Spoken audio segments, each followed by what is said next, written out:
নমস্কার বন্ধুরা, সোনালির ভাবনাতে সবাইকে স্বাগত। শীতকালে বা ঋতু পরিবর্তনের সময় সর্দি কাশির প্রবণতা শুধু বাচ্চাদের নয়, বড়দেরই ভীষণ সমস্যায় ফেলে।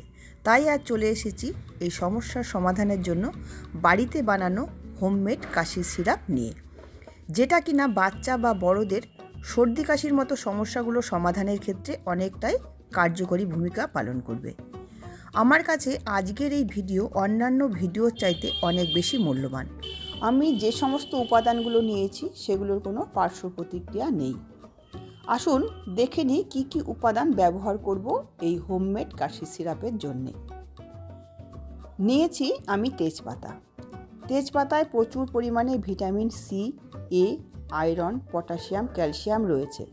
তাই তেজপাতা ফোটানো জল যদি সেবন করা যায় তাহলে সর্দি কাশি তো দূর হবেই, সাথে হজম শক্তি এবং স্মৃতিশক্তি বৃদ্ধিতেও কিন্তু তেজপাতা ভীষণভাবে সাহায্য করে। আর নিয়েছি 1.5 ইঞ্চি মতো আদা, 5-6টা তুলসী পাতা এবং কয়েকটা লবঙ্গ। এই সমস্ত উপকরণ কিন্তু আমাদের প্রত্যেকের বাড়িতেই থাকে। তাহলে চলুন আমরা এবারে সিরাপটা তৈরি করে নিই। একটা পাত্রের মধ্যে আমি বড় কাপের 3 কাপ জল নিয়ে নিয়েছি।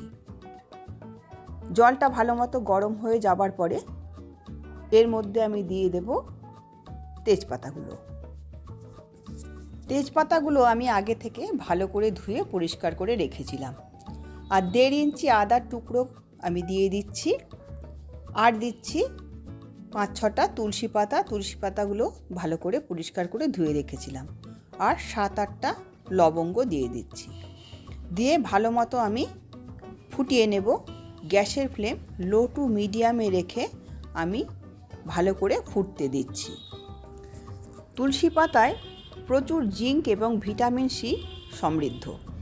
এতে অ্যান্টিব্যাকটেরিয়াল এবং অ্যান্টিফাঙ্গালও বটে, সেই জন্য রোগ প্রতিরোধ ক্ষমতা আমাদের বাড়িয়ে দেবে।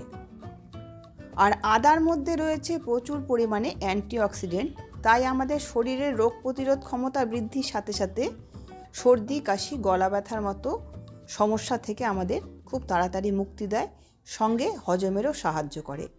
তাই এই সিরাপ খেলে পার্শ্ব প্রতিক্রিয়া হওয়ার সম্ভাবনা কিন্তু একেবারেই নেই। 5 থেকে 7 মিনিট সময় ধরে জলটা ফুটে ওঠার পরে দেখুন কেমন সুন্দর লাল রং হয়ে গেছে।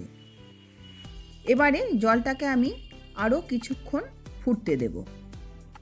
ফোটানোর সময় হাতা দিয়ে মাঝে মাঝে নেড়ে দেব, যাতে সমস্ত উপাদানের নির্যাসগুলো জলের সাথে ভালো মতো মিশে যায়। আমরা এর মধ্যে লবঙ্গ ব্যবহার করেছি। লবঙ্গের মধ্যে রয়েছে অ্যান্টিভাইরাল এবং ব্লাড পিউরিফিকেশন উপাদান। তাই লবঙ্গ সর্দি কাশি, জ্বর, সাইনাস ইত্যাদির হাত থেকে আমাদের শরীরকে রক্ষা করে। আমরা 3 কাপ জল নিয়েছিলাম।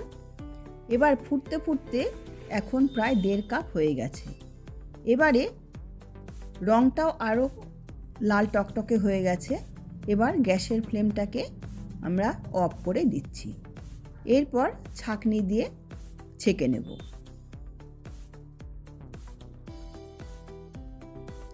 এভাবে সিরাপ বানিয়ে 4-5 দিন কিন্তু সংরক্ষণ করে রাখা যায়।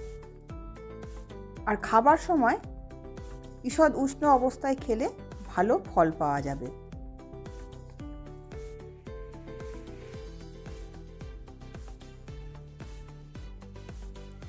খাবার সময় এর মধ্যে 1 চামচ মধু মিশিয়ে খাবেন, তাতে করে ঝাঁঝটা অনেকটা কম লাগবে এবং খেতেও ভালো লাগবে।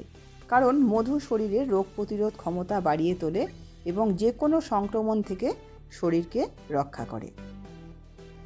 তবে কাশির পরিমাণ যদি বেশি হয় তাহলে অবশ্যই ডাক্তারের পরামর্শ নেওয়া উচিত। তাহলে বন্ধুরা, আশা করছি আজকের এই ভিডিওটি আপনাদের কিছুটা হলেও সাহায্য করবে।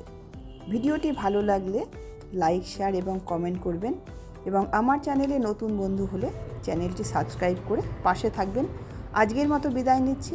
পরবর্তীতে নতুন রেসিপি নিয়ে আবার আপনাদের সামনে উপস্থিত হব। সবাই ভালো থাকবেন। ধন্যবাদ।